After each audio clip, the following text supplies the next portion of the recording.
Assalamualaikum dan salam Malaysia Madani, bersama saya Muhammad Dihya Sahlan dalam Berita Pagi Sabah edisi Isnin 8 April 2024. Kerajaan negeri merancang untuk mengindahkan Pulau Gaya dan menjadikannya sebagai salah satu tarikan pelancongan di Sabah. Ketua Menteri Datuk Seri Panglima Haji Jinor berkata bagi merealisasikan rancangan itu, kerajaan turut bercadang untuk menyusun semula penempatan setinggan di pulau tersebut. Menurut Dato' Haji Ji, Pulau Gaya mempunyai kualiti untuk menjadi tarikan pelancong, namun kehadiran setinggan yang tidak tersusun dilihat tidak sesuai dengan rancangan berkenaan.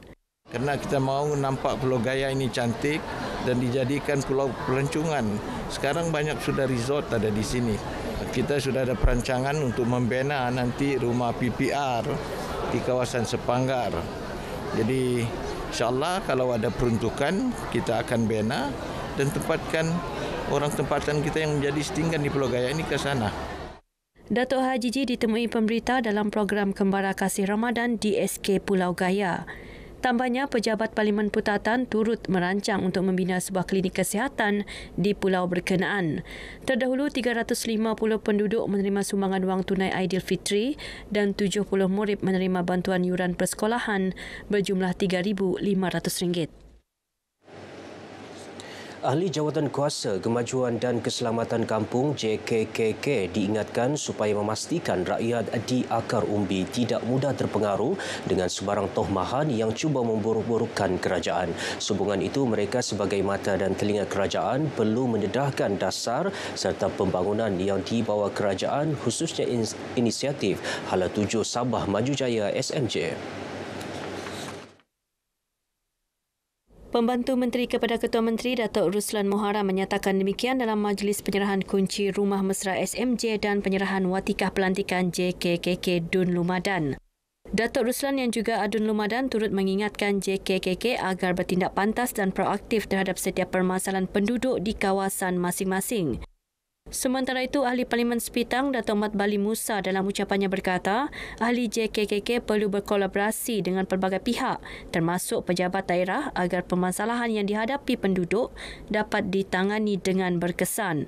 Tambahnya, mereka juga perlu bekerjasama sebagai satu pasukan dalam usaha meningkatkan taraf hidup rakyat selain membangunkan kawasan masing-masing. Kerajaan negeri sentiasa memberi perhatian dan membela nasib rakyat yang berdepan masalah terutama melibatkan keperluan asas seperti air bersih, elektrik dan jalan raya. Ia dapat dilihat menerusi pelbagai langkah dan tindakan yang diambil kerajaan di bawah pimpinan Gabungan Rakyat Sabah JRS Pakatan Harapan PH+ bagi mengatasi permasalahan tersebut. Ini termasuklah bekalan air di sekitar Kota Kinabalu semakin pulih dengan siapnya kerja penyaluran air bersih dari Loji Rawatan Air LRA Telibung 2 Fasa 2 bulan lalu. Turut dilaksana operasi pembenihan awan di Papar, Lahadatu dan Tawau susulan kemarau berpanjangan melanda. Untuk mengatasi semua masalah-masalah seperti yang dilemparkan fitnah-fitnah oleh pembangkang ini, bukanlah mudah. Dia mengambil fasa jangka pendek dan juga jangka masa yang panjang. Jadi saya mengharapkan semua pihak di luar sana agar kita tengok apa yang telah kerajaan negeri telah laksanakan sekarang. Tambah beliau, kerajaan juga komited menambah janaan tenaga menerusi projek Janakuasa Hidro Ulu Padas bernilai RM4 bilion di Tenom yang dijangka beroperasi pada 2029. Kejayaan mengambil alih kuasa kawal selia elektrik sejak Januari lalu, pelbagai langkah turut dirancang untuk menambah bekalan tenaga termasuk penggunaan sumber boleh baharu. Selain itu, pelaksanaan projek Lebuh Raya Pen Borneo yang mengalami kelewatan disegerakan dan pakej yang belum dimulakan dijangka dilaksana tahun ini. Umat Islam perlu menjadikan amalan membaca Al-Quran sebagai amalan seharian dan bukan hanya dalam bulan Ramadan. Ini kerana Al-Quran merupakan panduan dan rujukan terpenting umat Islam dalam segenap aspek kehidupan. Timbalan Ketua Menteri Datuk Shah Hilmi Yahya berkata, dengan memahami, mendalami serta mengamalkan isi kandungan kitab suci itu, ia berupaya menjadi inspirasi untuk mencapai kejayaan dan kecemerlangan di dunia dan akhirat. Beliau yang juga ahli Parlimen Putatan berucap dalam penutupan Majlis Khatam Al-Quran dan penyampaian sumbangan raya Masjid Duyufur Rahman, Kampung Lokawi Baru. Datuk Shah Helmi turut mengajak masyarakat Islam meningkatkan amal ibadah sepanjang bulan Ramadan dengan menambah amal ibadah dan bersedekah. Dalam masa sama, pihak pengurusan masjid perlu menganjurkan lebih banyak program keagamaan seperti ceramah, tazkirah dan tadarus Al-Quran selain membabitkan golongan muda dalam aktiviti berkenaan. Penyediaan perkhidmatan feri dari Pulau Bumbum ke Tanah Besar sempurna akan merancangkan lagi ekonomi di pulau berkenaan. Pemimpin Pembangunan Masyarakat PPM Sulabayan, Datuk Abdul Hajan Gurimbang berkata, perkhidmatan tersebut merupakan projek perintis pejabat PPM Sulabayan dan akan beroperasi hari raya ini bermula 6 pagi hingga 6 petang dengan tambang serendah RM30 bagi setiap kenderaan. Peringkat awal, feri berkenaan boleh memuatkan 8 kenderaan kecil atau 4 lori mengangkut barangan runcit selain motosikal.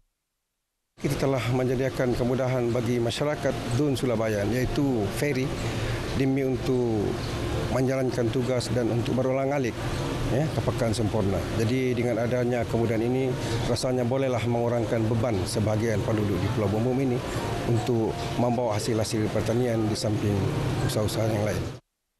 Datuk Abdul Hajan ditemui selepas ceramah Perdana Timbalan Mufti Sabah. Datuk Abdul Manap pelakar riba anjuran pejabat PPM Sulabayan di Pulau Bumbum sempurna. Dalam majlis ini, seramai 300 asnaf menerima sumbangan duit raya daripada pejabat PPM Sulabayan dan 50 asnaf lagi menerima sumbangan daripada Perbadanan Baitul Mal Negeri Sabah. Kawasan rukun tetangga KRT dan komuniti setempat perlu menjalin hubungan baik bagi memastikan sebarang program peningkatan keutuhan perpaduan dan keceriaan kawasan setempat dapat dilaksana sebaiknya. Adun Pitas Datuk Seri Dr. Rudi Awal berkata mengambil contoh program komuniti pertandingan lampu moden dan tradisional peringkat Dun Pitas yang dilaksana memasuki tahun ketiga tahun ini hasil kerjasama erat KRT daerah Pitas dan penduduk setempat. Program tersebut bukan sahaja menyemarakkan sambutan bulan Ramadan, malah mengeratkan silaturahim dalam kalangan penduduk setempat. Dapat berjuang bersama memastikan seperti perayaan yang bakal tiba raya ini harus mereka ke depan untuk bekerjasama dengan masyarakat kampung bagaimana memikirkan tentang keceriaan kampung itu sempena dengan menyambut bulan Syawal yang akan tiba dalam beberapa hari sejak lagi. Saya mau lihat ke depan lagi untuk kita tingkatkan lagi ya dari segi pertandingan lampu sulu-sulu ini sebab ini merupakan salah satu objektif utama juga lah kawasan rukun tetangga untuk kita menyatu padukan rakyat di kawasan rukun tetangga khususnya di daerah Pitas ini sendiri. Idea ini datang dia spontan ya.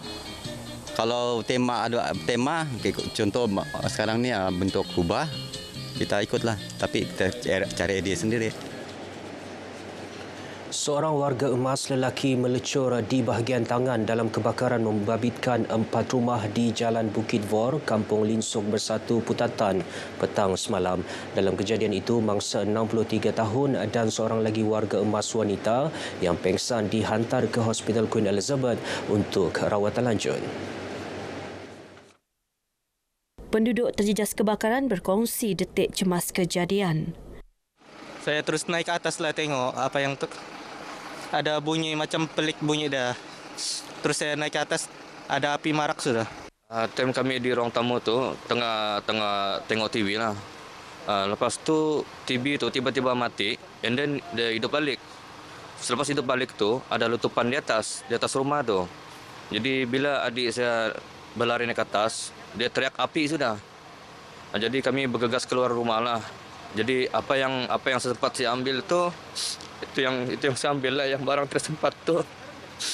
Tu yang penting orang-orang dalam rumah tu dia selamat semua lah keluar. Alhamdulillah lah. Menurut Jabatan Bomba dan Penyelamat JBPM Sabah, panggilan kecemasan diterima kira-kira 2 petang dan menggerakkan sepasukan anggota dari Balai Bomba dan Penyelamat Pinampang, Kota Kinabalu dan Lintas untuk operasi pemadaman. Baik, paparan itu tadi mengakhiri berita pagi Sabah kali ini. Menyusul selepas ini berita pagi Sarawak. Dari sungai hingga ke segara, Palestin pasti merdeka.